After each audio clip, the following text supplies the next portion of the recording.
Amém? Abra a tua Bíblia, por favor, no livro de Lucas. Lucas 18, verso 1 fala assim: e contou-lhes também uma parábola sobre o dever de orar sempre. Diga assim: orar sempre. Fala de novo: orar sempre. E nunca desfalecer, dizendo: havia numa cidade um certo juiz, que nem a Deus temia, nem respeitava o homem. Havia também naquela mesma cidade uma certa viúva, que ia ter com ele, dizendo: faze-me justiça contra o meu adversário. E por algum tempo não quis atendê-la, mas depois disse consigo: ainda que não temo a Deus, nem respeito os homens, todavia como esta viúva me molesta, ou seja, me importuna, hei de fazer-lhe justiça, para que enfim não volte e me importune muito. E disse o Senhor: ouvi o que diz o injusto juiz. Deus não fará justiça aos seus escolhidos, que clamam a Ele de dia e de noite, ainda que tardio para com eles? Digo-vos que depressa lhes fará justiça. Quando, porém, vier o Filho do Homem, porventura achará fé na terra? Jesus está fazendo aqui o papel de um bom mentor. Jesus está discipulando, porque Jesus conhecia os segredos. Jesus não está te dando. O nosso erro é não ler o que Jesus diz com uma sede enorme de encontrar a chave da vida, porque nas palavras, nos ensinos de Jesus, existem chaves preciosas para você ter uma vida vitoriosa. Por isso é importante você compreender, e compreender bem o que Jesus fala. E para compreender bem, eu tenho que olhar uma parábola como essa. Eu não posso passar por essa parábola. Jesus está dando uma chave aqui. Eu tenho que olhar como quem procura ouro numa mina. Sabe aquela sede de quem está no deserto? É assim que eu tenho que lidar quando Jesus traz um ensinamento. Esse é o papel do discipulado. Me trazer ensinamentos. Esse é o papel da igreja, ensinar você os caminhos das coisas que são importantes, que vão trazer diferença no resultado da sua vida, se você seguir, Mas o que é uma vida vitoriosa? O que é uma vida? Eu estou vivendo uma vida vitoriosa? Eu sou um vencedor? O que é ter uma vida vitoriosa? A vida vitoriosa tem que levar você para a felicidade. A vida vitoriosa tem que desembocar na satisfação. Tem que olhar para a vida e ter um resultado que me leve à felicidade. Deus quer que nós sejamos felizes. Posso ouvir um amém? É claro, Ele nos ama. Você conhece algum pai que quer a infelicidade do filho? Então, quando Deus nos dá uns caminhos, são chaves para eu ser feliz, para eu realizar a felicidade. Nosso tempo tem o problema de querer a felicidade em fórmulas rápidas. Esse é o nosso problema. Não existe nada de importante que você aprenda rapidamente. Nada. Aprenda inglês em 3 semanas. Pode ter certeza que é estelionato. Não já viu aquelas propagandas na internet? Uma chave para você aprender inglês em 2 meses. 0, você não vai aprender nada. Você vai pensar que está aprendendo, porque quando a gente começa a aprender uma língua estrangeira, você começa a aprender coisas novas, dá aquela impressão que é fácil. Até aparecer o inglês na tua frente. Se você tenta conversar, você trava. Não, para você aprender inglês, você vai precisar sofrer, irmão. Você vai precisar de dias. Sofrer é uma forma de dizer, você vai precisar de paciência. Fora dos caminhos de estudar, de me dedicar, não tem como aprender as coisas. Emagreça em 1 semana 10 quilos. Estelionato, irmão. Se acontecer o absurdo disso, de você emagrecer 5 quilos numa semana, você vai ganhar tudo de novo. É verdade, porque não existe esse processo.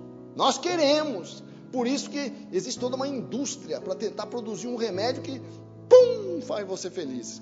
Por quê? Porque a felicidade não é um brinquedo. A criança, quando ganha um brinquedo novo, o que acontece? Ela fica numa felicidade, não é? A criança, quando ganha um brinquedo novo, tem uma alegria tremenda que dura 2 dias e deixa o brinquedo de lado. Né? Aquele brinquedo era o sonho da criança por 2 dias. A felicidade não pode ser um brinquedo que eu conquistei. Tem que ser algo mais profundo. Algo que a felicidade tem que fazer parte de mim. Tem que estar integrado no meu caráter. Porque a felicidade é questão de caráter. Não tem segredo, não tem como eu ser mau caráter e infeliz. Então, queridos, a vida cristã mostra que a felicidade é um estilo de vida. Eu preciso conhecer o estilo de vida que produz, no final, muita alegria. E uma alegria que permanece. Uma alegria que não se acaba quando o brinquedo se gasta. Então, algumas coisas são fundamentais para você ser feliz, você já sabe disso. Né? Você precisa de saúde física, mas isso também dá trabalho. Você precisa de saúde emocional, mas você precisa ter sabedoria para chegar a ter a saúde. Você precisa de amigos, não tem como ser feliz sozinho. A gente precisa de um círculo de amizades, precisa de sabedoria para ter e manter amigos. Tem gente que faz amigos com grande facilidade, que depois, em 2 dias, transforma em inimigos. Por quê? Porque é inábil. Inábil no falar, é inábil no cumprir compromissos. Porque para ter amigos, existe um comportamento que gera confiabilidade, amizade, prazer de estar juntos. Para eu ser feliz, eu tenho um certo poder de realização, porque nada me dá uma alegria em realizar, em fazer coisas. Eu preciso ter sabedoria para lidar com os problemas da vida. Então, há um conjunto de coisas que eu tenho que agregar na minha vida, ao meu caráter. É o caráter que tem que mudar para eu ser feliz. Não é a Mega Sena que vai fazer ser feliz. É o caráter. A Mega Sena é a mudança de caráter. Posso ouvir um amém? E essa você não ganha apostando. Não tem como ganhar apostando. Então, Jesus nos dá aqui um segredo, porque não existe vida boa, principalmente se você já conhece a Deus e a eternidade, se você já sabe que a eternidade é uma perspectiva que está na frente de nós. Não tem como ter uma vida boa sem um bom relacionamento com Deus. Um relacionamento saudável. Existe um relacionamento saudável com Deus. Eu olho para Deus e sinto paz. Eu olho para Deus e sinto alegria. Eu olho para Deus e eu não cobro e não me sinto cobrado. Eu olho para Deus e não me sinto cobrado. Que coisa. Porque o crente tem uma coisa de se sentir cobrado por Deus. Ele vê Deus cobrando ele. E ele vai se enchendo de obrigação, vai se enchendo de culpa, vai se enchendo de dever, para tentar amansar o Deus que ele tem medo que não existe. Não, Deus não cobra você. Deus quer que você seja feliz. Deus te ama, posso ouvir um amém? É óbvio que Deus tem um padrão de vida que é bom para nós. Deus tem os seus mandamentos que eu tenho que obedecer. A única coisa que Deus espera de mim é obediência, mas porque essa obediência vai trazer vida para mim. Não é porque ele é um cobrador. Então, Jesus está nos ensinando uma chave para eu ter uma relação boa com Deus. Porque Jesus está querendo que você preste atenção no que eu vou falar. O Senhor está te dando uma direção nesta manhã, nesta parábola, para você agregar ao seu caráter um novo hábito que se chama o hábito da oração. Posso ouvir um amém? E Ele nos garante que isso vai abrir as janelas dos céus para eu construir a minha felicidade. Essa é a mensagem desta parábola, né? Porque há hábitos que eu agrego que me fazem feliz, assim como há hábitos que me infelicitam. o cigarro, a manipulação, a agressividade. Eu não nasci assim. Eu não nasci com cigarro na boca. Eu não nasci manipulador. Eu não nasci agressivo. Eu agreguei isso ao meu caráter. E isso me faz infeliz. É interessante como um manipulador consegue coisas. Né? Tem gente que consegue coisas com chilique. Às vezes consegue. Faz uma cara feia e tal, todo mundo fica com medo. Né? E as pessoas dão para não, então toma. Que, né? Não, toma. Aí ele sai todo poderoso. Mas vai ser infeliz. Vai levar a bola para casa, mas não vai ter com quem jogar o futebol. O manipulador consegue levar a bola para casa, só não tem companheiro para jogar. É duro isso, mas é a pura verdade. Não seja, sabe, aceite o outro ser diferente de você. Aceite que o outro não queira fazer o que você quer que ele faça para você. Ou que você acha muito importante que ele faça e ele não faz. Então eu posso desenhar minha felicidade com meus hábitos ou desenhar minha infelicidade. E a oração, por que é um bom hábito? Por que orar me faz? Acrescenta. Primeiro, Jesus diz aqui na parábola que a oração traz a dinâmica do poder de Deus para a minha realidade. Quer dizer, com a oração eu posso vencer aqueles obstáculos que são maiores do que eu. Com a oração você pode superar coisas que normalmente você não supera. Com a oração eu posso enxergar coisas que eu não enxergo. Inclusive a respeito de mim. Para eu ter mais saúde emocional. Para eu tratar melhor as pessoas. Com a oração eu introduzo na minha vida o milagre de Deus. A minha vida está aberta ao milagre. É quando você diz, Pai nosso que está nos céus, você está introduzindo o céu na sua vida, trazendo o ambiente. Quando você diz, Senhor, venha o teu reino na minha casa, na minha vida, na minha família. Eu estou trazendo o ambiente de Deus para a minha realidade. Posso ouvir um amém? Você sabe o que é isso? Isso é realidade. A oração é um imã que atrai o ambiente do céu para a sua casa e para a sua vida e para a sua realidade. Quando eu oro, eu estou chamando Deus para Ele se associar à minha jornada. Então a oração não é uma questão de você ser espiritual, irmão.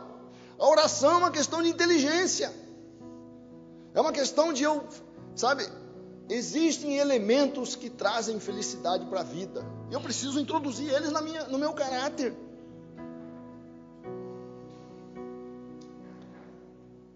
A bênção de Deus está aqui, ó. A oração traz ela para a minha realidade.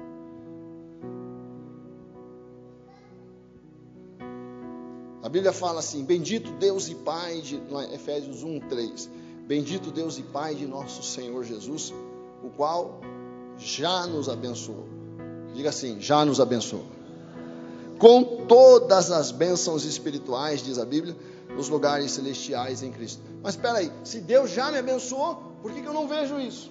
É a oração que atrai a bênção que Deus já deu para você, para a sua realidade. Então eu preciso criar o hábito de oração. Como assim criar o hábito da oração? Ora, eu falei que você não nasceu manipulador, você não nasceu agressivo, assim como os maus hábitos não vieram com o nascimento, os bons também não. Ninguém nasceu gentil. Eu aprendo a ser gentil. Eu aprendo a perceber que certas atitudes minhas ferem as pessoas. E eu paro de fazer. Se eu tenho um mínimo de sabedoria, se eu aceito a repreensão. Tem gente que não aceita a repreensão. Quem não aceita a repreensão nunca muda. Quem não aceita ser corrigido nunca vai mudar. Então, eu aceito. A Bíblia diz que o sábio aceita a repreensão. Venha de onde ela vier, porque às vezes você fala um negócio e percebe que você feriu alguém, você recolhe. Na próxima vez eu não vou fazer mais. Quando você diz para alguém, né? Eu fiz isso uma vez na minha família, quando eu era garoto, novo ainda, né? Tinha uns 14 anos. Ah, mas você engordou, hein? Aí depois meu irmão, que já era mais velho, falou: João, não se fala isso. Eu, como todo jovem de 14 anos, não falo por quê? Eu falo. Não, mas isso está errado, você não pode, você vai ferir a pessoa. Esse é o problema dela, eu estou sendo verdadeiro. Eu estou lá com o problema que a verdade fira ela. Não, mas aí a verdade não pode ser instrumento para manifestação da crueldade. Eu não posso usar a verdade para ser cruel. A verdade tem que ser instrumento de bênção. Posso ouvir um amém? Ah, mas eu sou muito franco. Não, você não é franco, você é cruel, maldoso, e usa a virtude para disfarçar o vício. Dizem que a hipocrisia é uma homenagem que o vício faz à virtude. Ah, eu estou sendo verdade. Não, você não está sendo. Quem fala verdades que só ferem, sem nenhuma utilidade, não serve para nada. De que serve você dizer para uma pessoa que ela está gorda? Zero, nada. Só serve para ferir e para humilhar. Ah, mas é verdade. Então, eu precisei, para mim foi chocante eu saber que eu tinha que ter cuidado com os sentimentos dos outros, porque eu tinha muito cuidado com os meus. Os outros não me interessavam. Mas a vida me ensinou, se você quiser ser amado, você precisa aprender a ser amável. Posso ouvir um amém? Fala, teu irmão, quem quiser ser amado tem que ser amável. Fala para ele. Né? E ser amável é ser gentil. Você precisa ter ternura. Mas esses hábitos nós temos que treinar para poder introduzir no nosso caráter. E a oração é um hábito. Você não nasceu orando. Você precisa introduzir esse hábito na tua vida. E nós notamos isso na Bíblia. A Bíblia fala que quando João e Pedro vão ao templo, vamos ler lá, é só um versículo, Atos 3, verso 1, fala assim: e Pedro e João subiam juntos ao templo à hora da oração, a nona. A hora nona são às 3 horas da tarde. Então, eles tinham um horário para ir orar. E essa aqui era uma das horas, porque eles tinham vários horários no dia, né? Mas a hora nona, eles iam, porque, 3 horas da tarde, vão para o templo. Claro, era uma outra realidade, né? Era uma realidade diferente da nossa.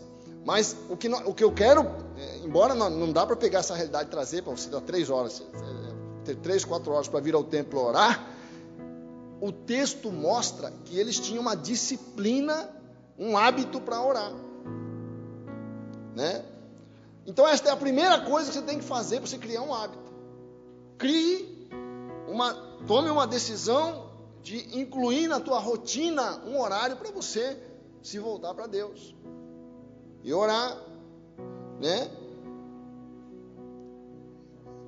Como você já tem um padrão, esse padrão que tem hoje vai resistir ao novo padrão. Mas eu tenho que ter uma hora certa, porque aquela pessoa que fala assim: não, mas eu oro todas as horas. Quem ora todas as horas não ora a hora nenhuma. Ah, mas eu oro em qualquer hora. Quem ora em qualquer hora mostra que não ora. Tem ouro na parábola, tem ouro na oração. Posso ouvir um amém? Se eu percebo que tem ouro, é ou não é verdade? Eu percebo assim no meu trabalho. Quando uma atividade ela tem um certo custo de ação, de dedicação e zero de recompensa financeira, não é muito fácil você encontrar um voluntário. Você encontra, é claro, tem muita gente boa, né? Mas eu percebo que é muito mais fácil encontrar um voluntário quando o troço é bem recompensado. Quando eu percebo que tem uma boa recompensa, aí eu quero fazer. Agora, se eu não acredito que tem recompensa, acho que só tem o custo, eu não vou investir. E Jesus está querendo nos ensinar isso. Jesus está falando: tem recompensa. Vale a pena criar esse hábito na vida. Amém? Né? Agora, tem alguns impedimentos. A resistência em mim, né?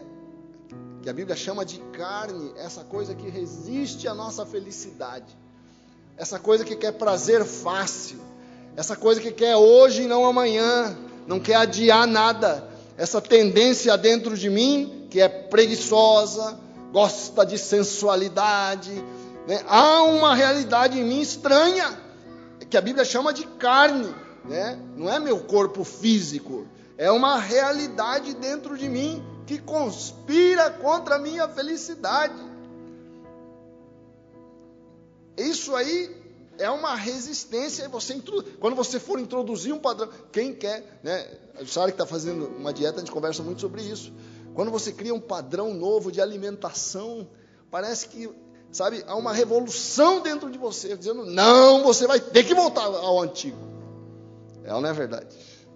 Eu quero uma coisa nova, quero um padrão novo na minha vida. Eu consigo uma semana, consigo um mês. Aí começa a revolução, a guerra contra mim. A Bíblia chama essa guerra de carne. Dentro de mim. Jesus, quando estava no Getsemane, ele volta, né, para falar. Lembra que eu falei? Volta para falar com os discípulos. Lá em Mateus 26, 40. Ele fala assim, e voltando para os seus discípulos, achou-os adormecidos. Jesus queria que eles orassem uma hora e não aguentaram, dormiram. E disse a Pedro, então nem uma hora pudeste vigiar comigo? Vigiai e orai, para que não entreis em tentação. Na verdade, o Espírito está pronto. Eu quero. O Espírito é a minha parte que quer fazer o bem. Eu quero. Mas a carne é fraca. Eu quero orar. Eu quero me alimentar bem. Eu quero fazer os exercícios que trazem saúde. Eu quero uma vida boa. Mas a carne não.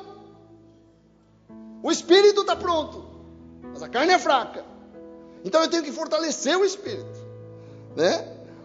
E é por isso que Jesus fala, vigiai e orai, para que o Espírito tenha força de vencer a revolução da carne, a guerra civil da carne. Né? E outra resistência é no nível espiritual. As trevas não querem que você ore. Porque se você descobrir o segredo, você não ora porque você não descobriu. Você até, é verdade, amém, amém, amém. Mas você não descobriu ainda, porque se eu descobrir, eu vou dar minha vida no negócio. E a terceira coisa que me impede de orar, agora presta atenção, agora olha para mim. A terceira coisa que me impede de orar, sabe qual é? Esta é fundamental. E é disso que a parábola do juiz iníquo trata. A terceira coisa que me impede de orar é achar que Deus não ouve a oração lá no fundo de mim. É aquele pensamento que diz assim, orei, mas não adiantou nada. Você já pensou isso? O que adianta orar? Eu vejo fulano orar e não muda nada. Eu vejo as pessoas orando, não vejo nada. Eu conheço fulano, ora.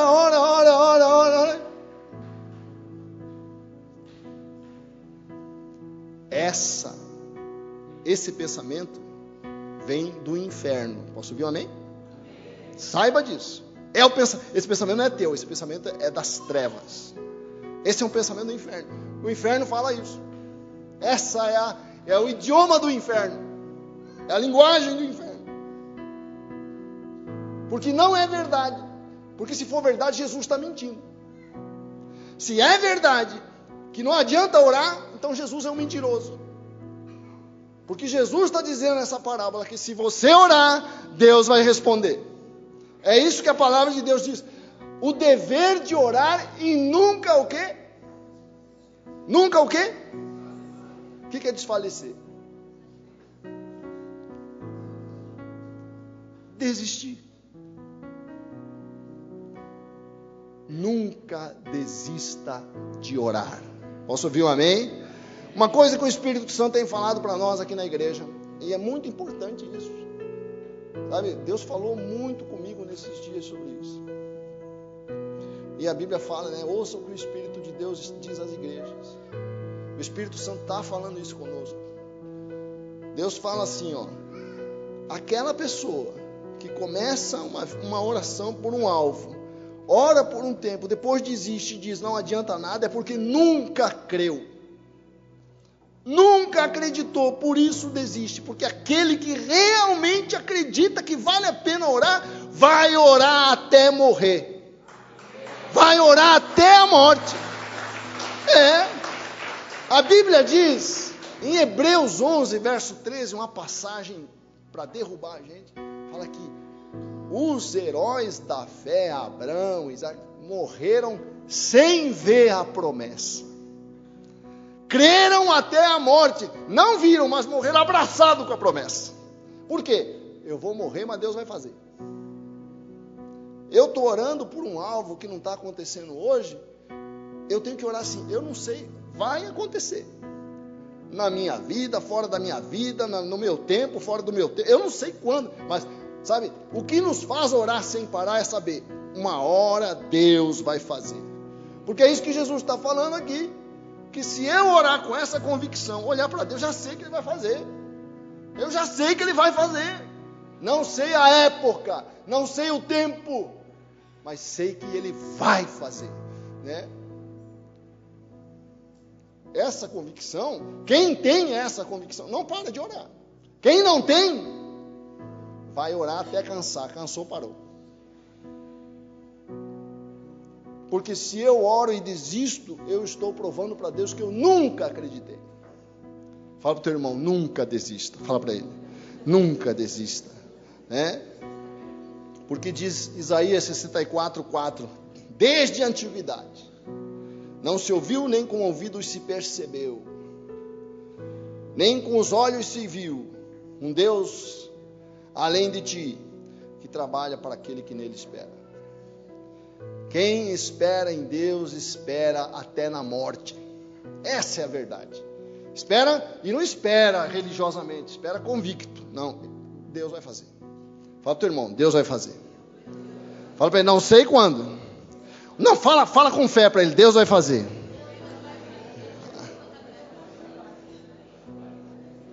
E é o que Jesus fala para a gente terminar. Vamos ficar de pé. Jesus fala assim, ó. Deus não fará justiça,